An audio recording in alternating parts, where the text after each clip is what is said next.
último vídeo que a gente postou lá no canal, eu vou dar sequência porque eu falei que daria, foi sobre jejum.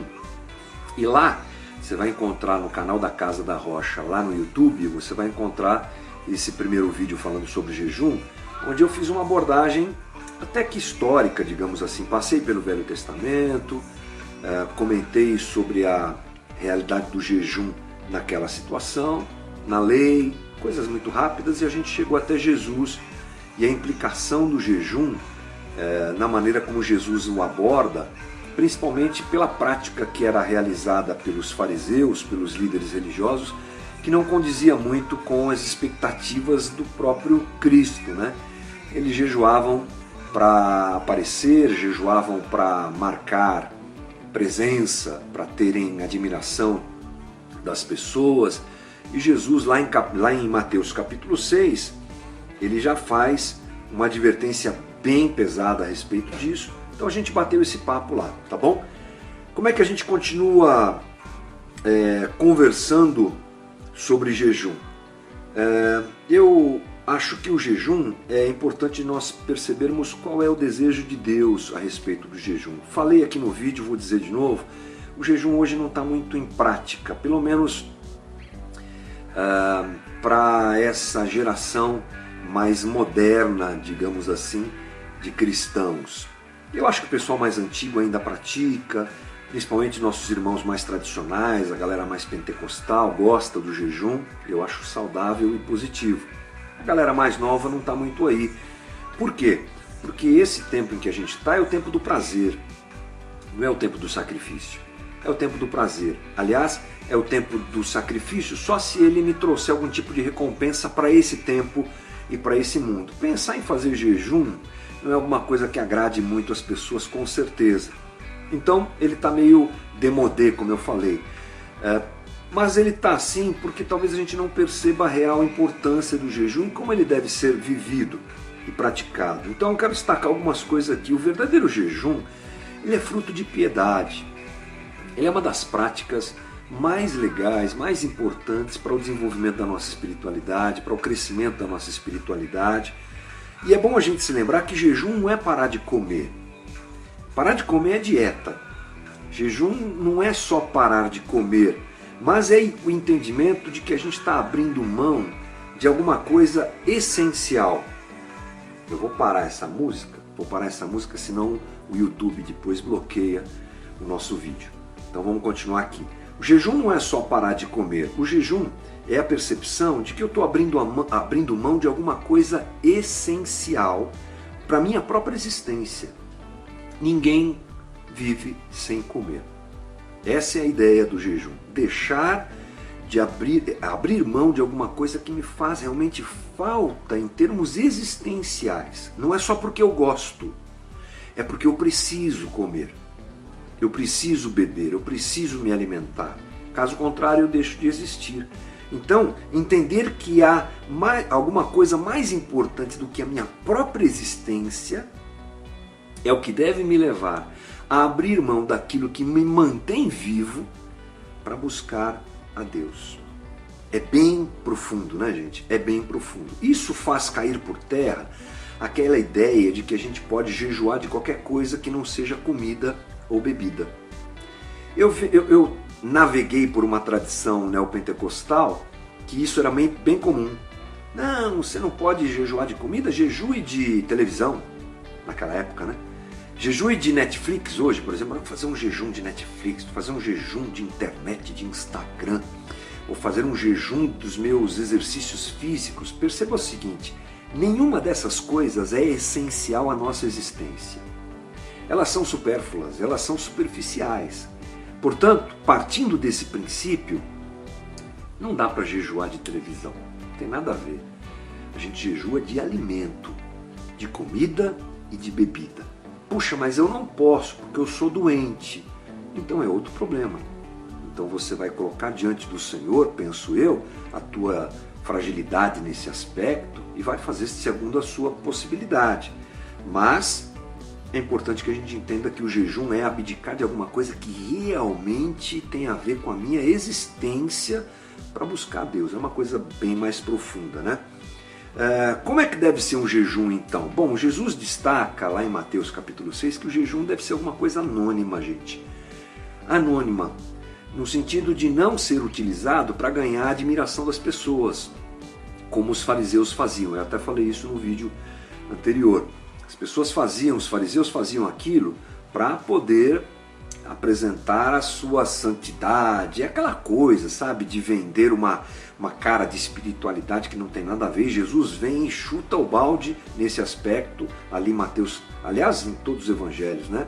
Mas quando ele está falando sobre essas práticas de esmola, de jejum, de oração, em todas elas ele dá o destaque: faça de maneira anônima, para que ninguém saiba, para você não cair no engano de se apresentar como alguém super espiritual ou qualquer coisa do tipo, porque esse não é o propósito, né? Agora, um texto referência para a gente a respeito do jejum, muito interessante, ele está no Velho Testamento. E isso me chama a atenção porque no próprio Velho Testamento você vai encontrar referências sobre práticas de disciplina espiritual que nos mostram o que Deus esperava dessas disciplinas espirituais. Se a gente pensar que no Velho Testamento está registrada a lei, não é? A lei de Moisés, a lei que Deus deu ao povo através de Moisés, você pensa assim, mas é só a lei? Não, ali está o sentimento de Deus. A lei apresenta o caráter de Deus. A lei apresenta os valores de Deus. A lei apresenta o coração de Deus. E aí você vai para Isaías capítulo 58. Esses últimos dias, esse texto ficou conhecido, aí apareceu bastante na internet, porque alguns irmãos nossos evangélicos propuseram ao presidente Bolsonaro que se fizesse um jejum pelo país, muito legal. Mas pouca gente compreende, na verdade, a profundidade dessa disciplina espiritual. E aí o texto de Isaías nos apresenta isso. Eu não tenho como colocar isso na tela, a gente está numa live, eu espero que você tenha uma Bíblia fácil aí para acompanhar. Isaías 58 diz assim a partir do versículo 3. Por que jejuamos, dizem, e não ouviste? Por que nos humilhamos e não reparaste? Aqui é o povo de Israel reclamando para Deus. E aí Deus vai, através do profeta, responder essa reclamação do povo que estava dizendo: a gente jejua, o Senhor não nos percebe. Contudo, no dia do seu jejum, vocês fazem o que é do agrado de vocês e exploram os seus empregados. Seu jejum termina em discussão e rixa, e em brigas de socos brutais. Essa versão aqui é forte, né?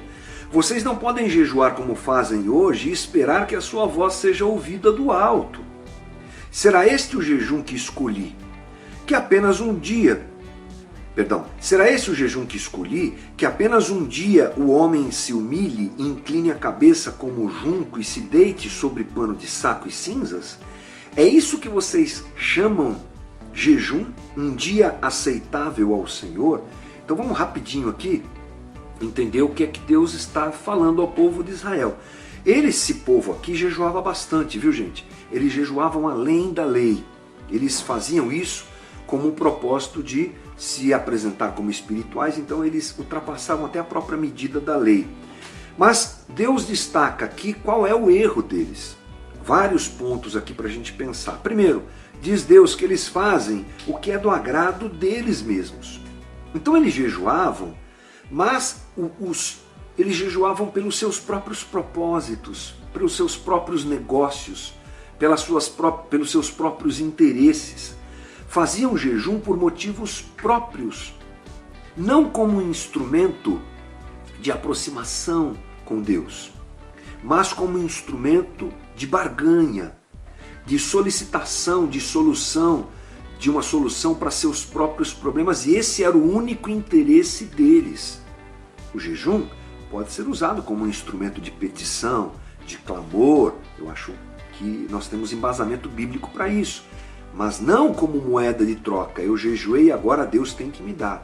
Não, como um instrumento de aproximação para com Deus. Ali nós percebemos que o interesse deles estava, em primeiro lugar, acima de tudo, o próprio interesse deles. Depois, eles exploravam o empregado.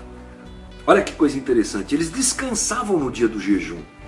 A prática do jejum pressupunha que aquele dia eles descansariam. Mas, para com os empregados, eles cobravam uma produtividade ainda maior.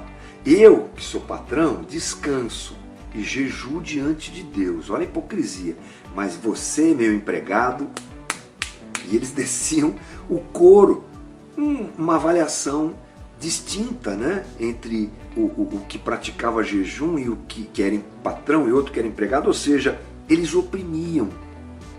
O jejum, que deveria ser uma demonstração de piedade, acabava sendo um instrumento de opressão, acabava sendo um instrumento de exploração do outro. Que base que é essa, né? Não existe. Bom, eles discutiam e brigavam, eles tinham rixas, eles eram homens violentos e gostavam de divergência e eram realmente falsos, porque enquanto estavam jejuando, praticavam agressões e se levantavam contra o outro, e o valor de amor ao próximo passava longe dessa realidade. E a última coisa que é destaque aqui pelo profeta é que é só um dia de humilhação? Deus está perguntando para eles. Vocês acham que esse é o tipo de jejum que eu gosto? Só um dia de humilhação? O coração daqueles homens era ocupado pelo interesse divino somente por um dia, e olha lá, malemar, né? Logo voltavam ao seu interesse, logo voltavam aos seus negócios, logo voltavam às suas prioridades humanas, e o coração deles estava longe. Dá pra gente se identificar em alguma coisa com isso aqui, né, gente? Porque muitas vezes é assim que a gente faz, né? Só o domingo, por exemplo, é que a gente se preocupa com Deus. Só um dia que a gente guarda o coração para Deus. Só um momento, que é o momento do jejum, que talvez a gente pratique, é que a gente se concentra em Deus. Talvez tenha muita coisa para a gente aprender aqui, eu acho. Bom, mas o texto continua. E aí Deus, depois de questionar o jejum que eles fazem, ele diz qual é o jejum que ele quer. É o versículo 6, seguindo aqui, gente, Isaías 58, 6. O jejum que eu desejo não é este. Aliás, é que o ponto de interrogação está no final da frase, eu sempre me confundo. Então vou começar de novo. O jejum que desejo não é este? Soltar as correntes da injustiça, desatar as cordas do jugo, pôr em liberdade os oprimidos e romper todo jugo? Não é partilhar sua comida com o faminto, abrigar o pobre desamparado, vestir o nu que você encontrou e não recusar ajuda ao próximo? Você já tinha lido esse texto? É esclarecedor demais, né? Aí sim a sua luz romperá como a alvorada, e prontamente surgirá sua cura. A sua retidão irá diante de você, e a glória do Senhor estará na sua retaguarda. Aí sim você clamará ao Senhor e ele responderá. Você gritará por socorro e ele dirá: estou aqui. Se você eliminar do seu meio o jugo opressor, o dedo acusador e a falsidade do falar, se com renúncia própria você beneficiar os famintos e satisfizer o anseio dos aflitos, então a sua luz despontará nas trevas e a sua noite será como o meio-dia. Puxa, isso é muito legal. Ele diz aqui: é preciso soltar as correntes da injustiça, desatar as cordas do jugo, pôr em liberdade os oprimidos, ou seja, é promover a justiça. Vamos pensar assim, é promover a justiça, é a transformação das relações. O jejum deve provocar, promover uma transformação na nossa relação horizontal com as pessoas. Essas pessoas que praticam jejum e continuam gritando com o outro, maltratando o outro, não tendo misericórdia do outro, explorando o outro, eles têm aspecto de piedade, mas a relação horizontal deles é péssima. Eles, na verdade, não estão se relacionando bem com ninguém, nem com Deus e nem com o próximo, porque se relacionassem adequadamente com Deus, estariam se relacionando adequadamente com o próximo. É isso que Deus está dizendo. Toda relação com Deus deve influenciar de forma profunda as relações que eu tenho com as pessoas ao meu redor. É um coração quebrantado, é a percepção do outro. Ele diz aqui que é preciso acolher o próximo.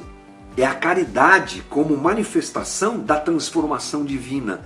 Brota em mim, quando jejuo adequadamente, um sentimento de caridade. Gente, nessa hora que a gente está vivendo, mais do que nunca, né? Graças a Deus eu tenho percebido um movimento bonito de caridade, que é uma palavra que a gente protestante pouco usa, né? Os católicos gostam mais de usar essa palavra, mas ela é uma grande realidade, caridade, de amor ao próximo, de agora abrir o meu armário e derramar lá as cestas básicas na igreja ou nas ONGs, aí, onde isso é necessário, ou seja, atingir o próximo. Caridade, eliminar o jugo opressor, a falsidade, é uma renúncia própria. É o ato de eu também me renunciar naquilo que eu acho que é meu direito, e mesmo que seja, eu me submeto ao movimento de Deus em relação ao próximo, é cuidar dos aflitos. Portanto, gente, esse é o tipo de jejum que Deus espera. É eu me abster de um alimento ou de bebida. Essa era a prática, essa era a maneira que os judeus faziam, e isso serve de lição para nós. E fazer isso com a percepção de que estou abdicando de algo a respeito da minha própria existência para buscar a Deus, um resumo rápido aqui, né? E toda essa conversa que nós tivemos aqui, ela deve acompanhar a prática do jejum. É a entrega voluntária, é a generosidade, é a percepção de que o que eu estou fazendo afeta as minhas relações, é um coração sincero diante de Deus, é uma disciplina espiritual, e aliás é sobre isso que nós temos falado, né?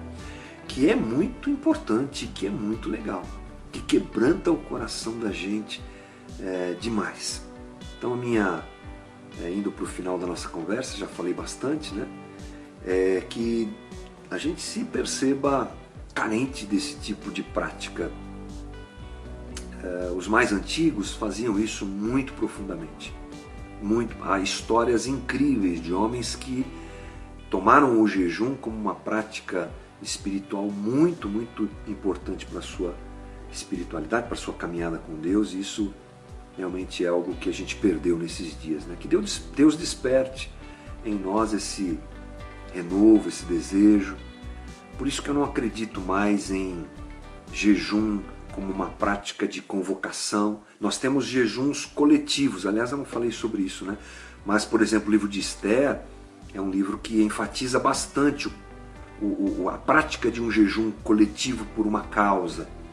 É verdade, é possível, mas é alguma coisa que deve brotar sempre com muita voluntariedade, com muito desejo, com muita espiritualidade, né? Aliás, com muito fervor no coração. Até derramei água aqui. E que o Senhor nos dirija a isso nesses dias de tanta necessidade, de tanta carência, de proximidade com Deus, tá bom? Que Deus te dê um bom dia, que Deus te abençoe. Não vi nenhuma pergunta aqui, então vamos encerrar. Tem bastante gente que passou por aqui, obrigado pelo carinho, gente do Rio, né? Bastante gente aqui, obrigado pelo carinho de todos.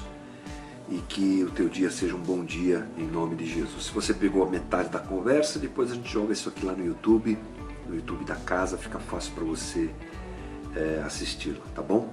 Deus abençoe, gente. Valeu, bom dia para todos. Aliás, boa tarde, né? Tchau.